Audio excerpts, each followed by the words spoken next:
Ik ga mijn vriendinnetje Debbie bellen en vragen of ze vanavond op mijn feestje kan komen. Hey liefie. Hallo liefie, kom je vanavond naar mijn feestje? Ik wil wel, maar ik weet niet zeker of ik kan. Oh, ik hoop dat je komt. Het wordt, denk ik, heel gezellig. Oké. En hoeveel mensen komen er? Ongeveer 10, geloof ik. Oké. En hoe laat begint het? Het begint om 10 uur. Oké, ik kom. Oh, leuk. Tot vanavond. Oké, tot vanavond. Hallo, daar zijn we weer met weer een telefoongesprek met een van mijn beste vriendinnen, Debbie. Het doel van de dialoog in de intro is dat ik jullie ga leren hoe je zinnen die iemand direct zegt of zinnen die iemand denkt vanuit de eerste persoon, dan heet dit de directe reden. En deze directe reden gaan wij veranderen in de indirecte reden. Want dat is een zinstructuur die heel veel gebruikt wordt. Namelijk als ik iets zeg over wat Debbie zei. Dus ik ga nu vertellen in mijn woorden wat Debbie zei en wat Debbie dacht. Maar ik ga ook vertellen in de indirecte reden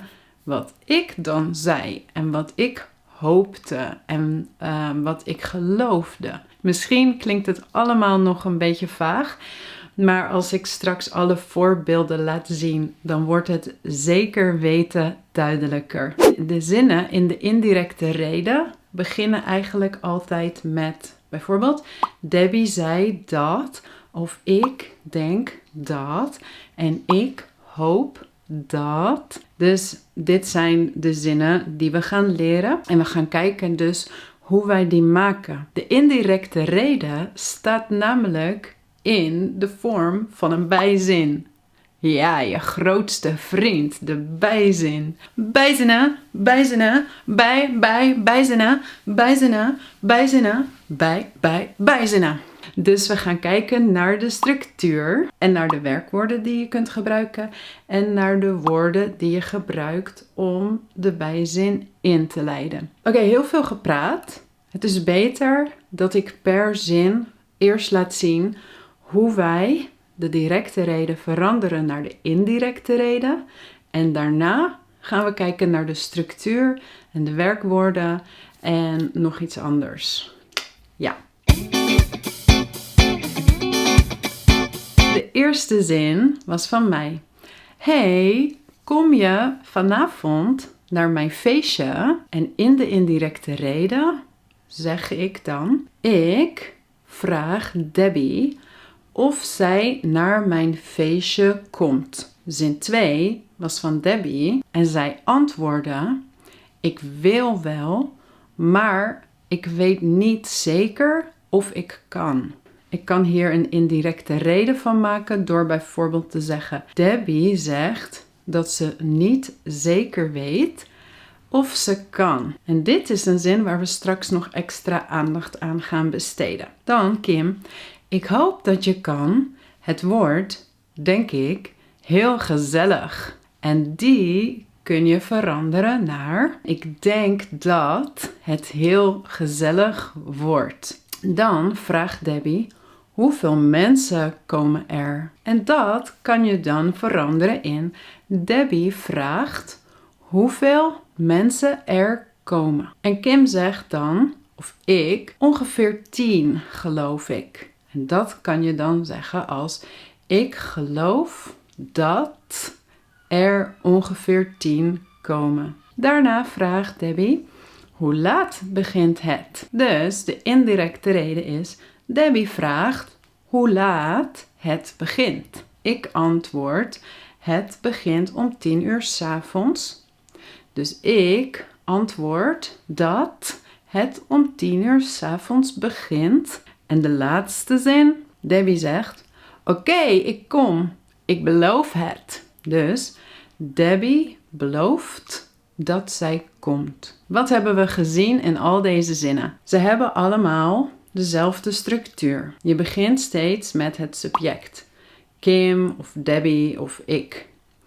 En dan heb je het werkwoord dat dan aangeeft wat iemand zegt of denkt of hoopt of gelooft. En daarna krijg je een woord dat de bijzin van de indirecte reden inleidt, introduceert. En dat was soms dat, soms of en soms een vraagwoord, zoals bijvoorbeeld hoeveel en hoe laat. En dan komt dus de zin, de echte indirecte reden zelf. En de structuur daarvan is een bijzin, dus het werkwoord komt achteraan in de zin. Want dat is de regel van de bijzin. Zoals bij de één na laatste zin. Ik antwoord dat het om 10 uur 's avonds begint. Wanneer gebruik je dan precies dat? Wanneer of wanneer vraagwoord? Het makkelijkst is om te beginnen met wanneer je een vraagwoord gebruikt. En dat is als de directe reden een vraag is met een vraagwoord. Zoals Debbie die zei, hoe laat begint het? En dan gebruik je in de indirecte reden dit vraagwoord. Debbie vraagt hoe laat het begint. En Debbie vroeg ook, hoeveel mensen komen er? Debbie vraagt hoeveel mensen er komen. Dan heb je de ja-nee vragen. En die begin je met een werkwoord. Dat was de eerste vraag van het gesprek. Hey, kom je vanavond naar mijn feestje? En in de indirecte reden begin je dan met of. Kim vraagt of Debbie naar het feestje komt. En in het Engels is dat if. Bijvoorbeeld, Kim asks Debbie if she's going to come to her party. Dus dit is of en geen als. Ik hoor vaak dat studenten zeggen, Kim vraagt als Debbie naar haar feestje komt. Maar hier gebruik je dus of. Hier is of een conjunctiewoord en je hebt ook of als conjunctiewoord voor een hoofdzin en een hoofdzin. Dan betekent het or. Dan heb je 2 keuzes. Maar in dit geval is of een conjunctiewoord voor een bijzin en het betekent if. En dan de andere zinnen die geen vragen zijn, maar normale zinnen, die begin je allemaal met dat. Dus een voorbeeld nog. Het feestje begint om 10 uur. Kim antwoordt of Kim zegt dat het feestje om 10 uur begint. Dus dit is gewoon een normale zin en dan gebruik je dus dat. Laatste, het allerlaatste. Eigenlijk waren er ook al 2 indirecte redens in de dialoog. De eerste is dat Debbie zei, ik wil wel komen, maar ik weet niet zeker of ik kan. En dat is dus weten of. En waarom is dit met weten of? Omdat zij zelf de vraag in haar hoofd heeft, kan ik of kan ik niet? Ik weet niet of ik kan. En Kim antwoordt, ik hoop dat je kan. Dus eigenlijk zelf is Kim in haar hoofd, oh, ze komt, ze kan. Ik hoop dat zij kan. Je kunt dit alleen met de indirecte reden formuleren. Dus in deze 2 gevallen formuleert Debbie en formuleer ik al zelf mijn eigen gedachten en mijn eigen hoop. Nou, weer heel veel informatie. En als je meer wilt oefenen hiermee, dan kan dat. Want er is een online les in mijn online school. Je kan hier zien dat alle theorie nog een keer wordt samengevat. Met extra werkwoorden die je ook kunt gebruiken. Met extra voorbeeldzinnen. En met heel veel oefeningen, zodat je zelf deze zinnen kunt maken. En dan voor hier nog 1 oefening. Jullie zien straks 2 plaatjes. En dan kun je in de indirecte reden beschrijven wat ik denk of zeg of iets anders. Ik zal eerst een voorbeeld geven. Ik zeg zelf direct: jullie zijn de beste.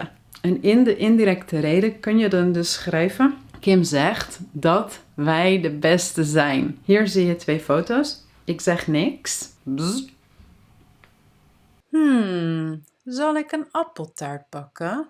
Kim, waarom moet ik 2 brillen op? Oké, dus schrijf in de reacties 2 zinnen in de indirecte reden die bij deze foto's horen. Dat was het. Ik hoop jullie gauw in de volgende les te zien. Ik wens je een fantastische dag en tot snel. Doei!